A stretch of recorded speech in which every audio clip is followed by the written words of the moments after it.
This episode is proudly supported by Anchor Food Professionals.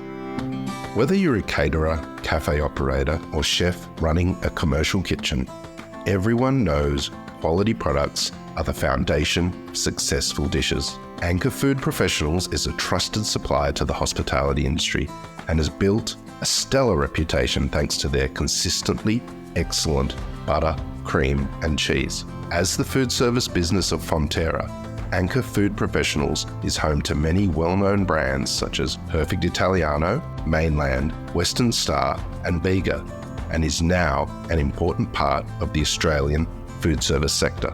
Anchor Food Professionals has a history of innovation and expertise in sustainable dairying that delivers a world-class product portfolio. If quality cheese, cream, and butter are important to your creations, head to anchorfp.com.au to explore the range. I just love the process. I just love cooking, I suppose. I really, really enjoy cooking, and I guess I've got a really active mind. So I really like that I have avenues for my ideas. This is The Crackling. I'm Anthony Huckstep.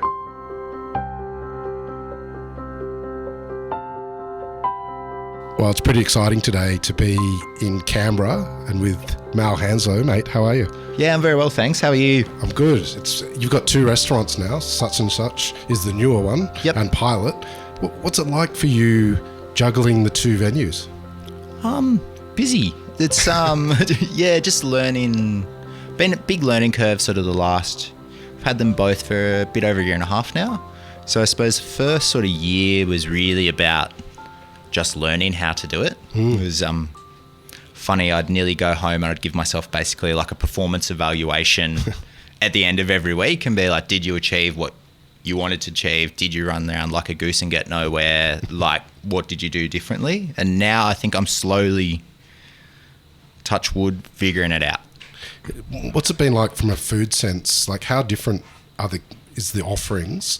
And has it affected your creativity with the two very different restaurants? No, not really. I think if anything, it's just given me more just avenues for my ideas, which is something I was finding. I love Pilot, which is it's a more focused, it's a degustation only. It's the seriouser, more fine dining-esque kind of restaurant. But I think what I was finding by about year 4 of just doing that was I had so many ideas that wouldn't work in the flow of the particular menu that we were doing at the time. So Such and Such was basically, it's a really good avenue for us to do food that is different and than Pilot, and it doesn't have to be in a structure.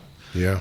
And I guess something with Such and Such that I particularly did when we were opening was I really, really tried to make it ambiguous.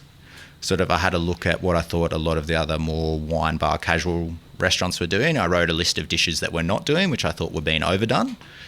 And then that's kind of how I was thinking about it. And I've purposely made it so it's just very, I wanted to have a space where we can just cook whatever we want. Like if we want to do a traditional old school, like a traditional Nepalese, like a momo, we can do that. We can do a really nice sort of Spanish whole roasted fish dish. We can do whatever we want. So I guess the whole thing was like just be ambiguous and just do something different to what other people are doing. Canberra's pretty exciting at the moment. There's been this amazing sort of culinary evolution, which you've been a big part of. What excites you about the Canberra food scene? I think like the thing I personally find is my favourite about just Canberra in general is it's very seasonal. I love that when it's winter and it's cold, and now like spring is really starting, I love there's a very clear definition between the seasons for me here. And then just Canberra food scene in general, like there's a lot of new exciting places opening. We're starting to see the first of the big groups really coming through, which is going to be an interesting change from what we've always been. It's been a lot of small operators for a long time. And it's nice that we're starting to be, I feel like, taken seriously on a national level. So it's exciting to be part of. you love quality produce and championing great producers and farmers. Tell us a little bit about the such and such menu that we have here. How does pork weave through the menu that you have here? So we do it in a few different ways at the moment. At the moment, I got really obsessed with trying to make croissants last year. So I'm doing a croissant dough, which we wrap round and turn into like a swirly. I call them swirly rolls. It's a scroll. So when we laminate the dough, the whole process of making like a really nice puff, and then I put heaps of andouille and honey through it. So it's like that spicy, sweet, then luscious, like fatty pastry sort of vibe going on. That's like one of the little sort of snacks that we do as a sort of one of our just breads that we offer. I got a little bit bored of sourdough, so I started to like experiment. Another one that we do is we get the really nice pork cutlets. We just barbecue them super simply. And then I always love going out and eating sweet and sour pork. So everything that we do is like a little bit Aussie, a little bit Chinese, a little bit this. So we just barbecue it really simply. It comes out of a brine, barbecue, let it rest properly, really important. And then we just serve it with a sweet and sour sauce. It's got like a lot of barbecued garlic and a little bit of barbecued shallots through it as well. So it's like simple and barbecuey, but I like I guess it's like a mix of styles. What's important in regards to that cut and the fat content and stuff like that for getting that dish right with the pork? I'm a huge believer in just letting pork rest well, or all your proteins really, but particularly pork, I find I think brines do a lot for them. And then starting out cooking room temperature, the basics of the fundamentals of cookery, I suppose. So the basics, so making sure the protein's actually room temperature when you start cooking it, getting the barbecue ripping hot so you can get a really good solid sear, and then I'll sort of move it to a colder section to let it finish once I've developed good colour, and then letting it rest properly. And also, like something I always talk about with my young staff is when you go home and you cook something, when you're just learning how to cook it, gauge when to take it off the grill and just leave your thermometer stuck in it while it's resting so you can see how much a protein actually rests up.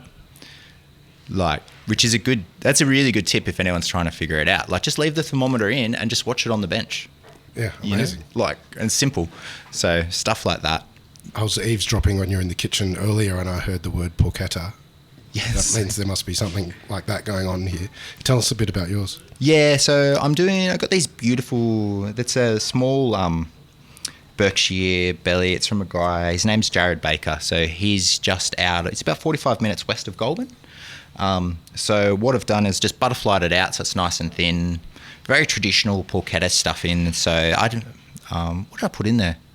Chili, garlic, oregano, very simple rub. Then I've just steamed it really, really slowly. It's I like to hit, when I'm cooking pork for a long time, I aim for about that 75 degrees-ish. I find it just starts to really break down the fat really well. Then I'm getting it really cold. We're going to do thin slices. It's going to be a room temperature dish. So really thin slices. I'll probably cut it quite thin on the meat slicer, and then I'll just warm the protein up under the heat lamps. I want to do it we're going to do it, a bit of pickled cabbage. I'm making the mustard sauce, and then just little bits of a cranberry jam and stuff. I kind of wanted to do, it'd be a really refined version of Christmas leftovers. Sounds amazing. Sort of where my brain works. Your food often has that kind of trademark, that's sort of a bit of nostalgia, and then bringing it sort of into a modern context. Why do you go down that path? I just think it's how I think.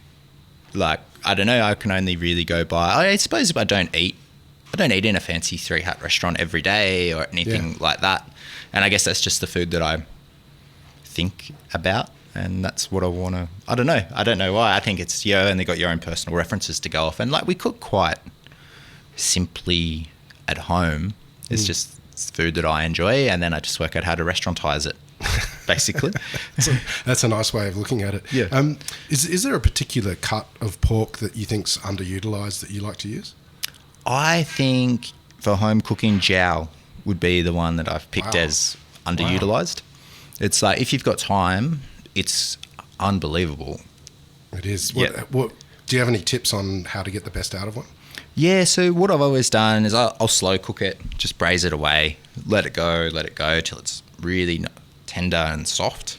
Then I'll set it up in the fridge, let it completely set, so all the fat will set in it, and then you can trim up the fat however you like, so you can choose how much fat you want, and then just bring it back, just let the fat render out in a pan, so start it sort of medium to lowish pan and just let that fat render away, and then you get a really nice sort of just crust on it. And Nice. And I guess my only tip would be as well, I've noticed with a lot of, I suppose, reheating pork, people run into a lot of issues. So just be wary to not take it over the temperature that you've cooked it to. I suppose the amount of times I've seen people, they'll cook something really nice and they know they've taken the internal temperature up to about that 75, 76 degrees. Yeah. And then they'll let it rest properly, carve it properly, and then blast it till it's really, really hot, and then just ruin it in the last second. So I suppose as well, just be wary when you're reheating any protein really, but pork particularly. It dries out. Unfortunately, it does dry out quickly if you're careless.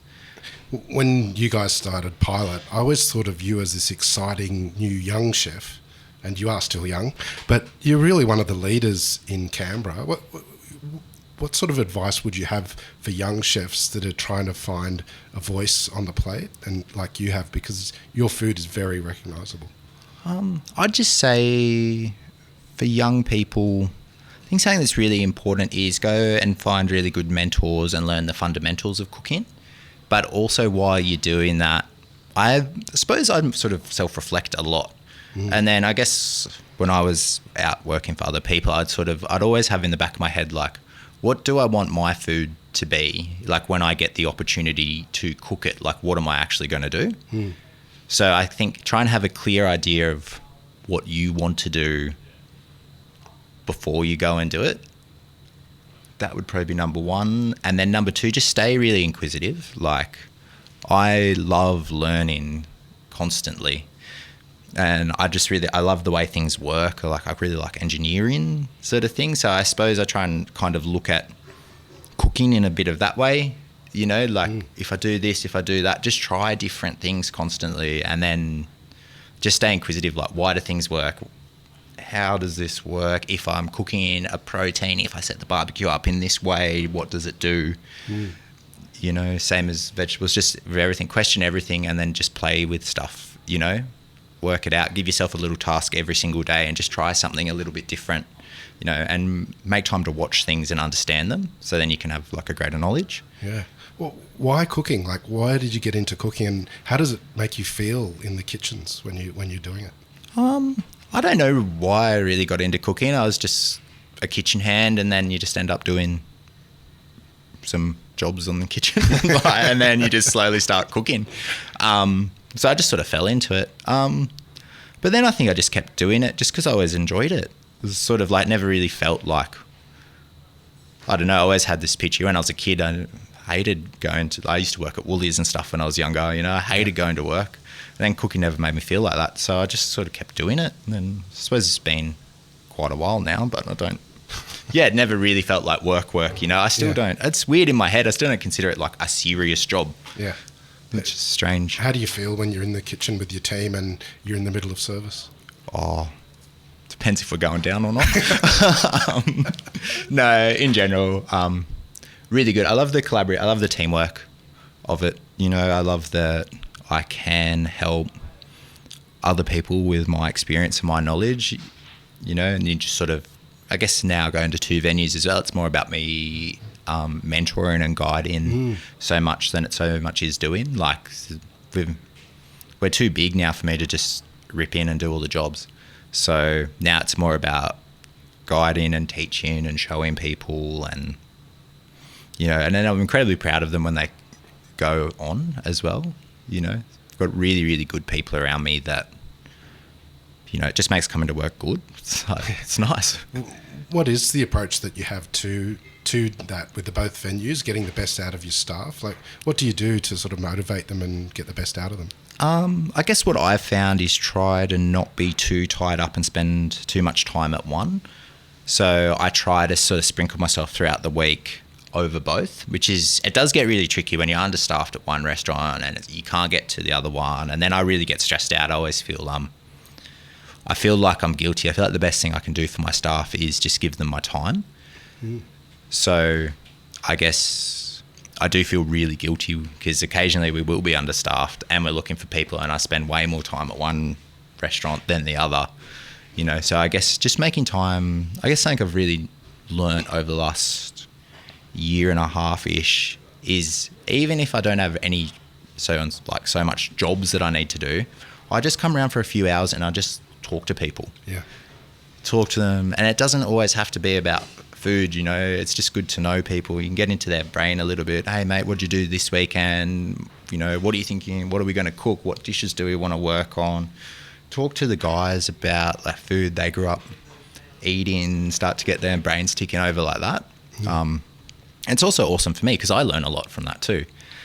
So yeah, I guess just making time to just be around them and talk to them, making time to mentor them properly. Like, don't just be the big scary executive chef who comes in when they're cranky and then yells at everyone. Like, that doesn't work, you know. And then just help them, you know. You've been amazing in getting the spotlight on Canberra from a culinary sense, from the bigger cities, Sydney and Melbourne, with some accolades everywhere with the restaurants that you have. But what is it that you love about what you do?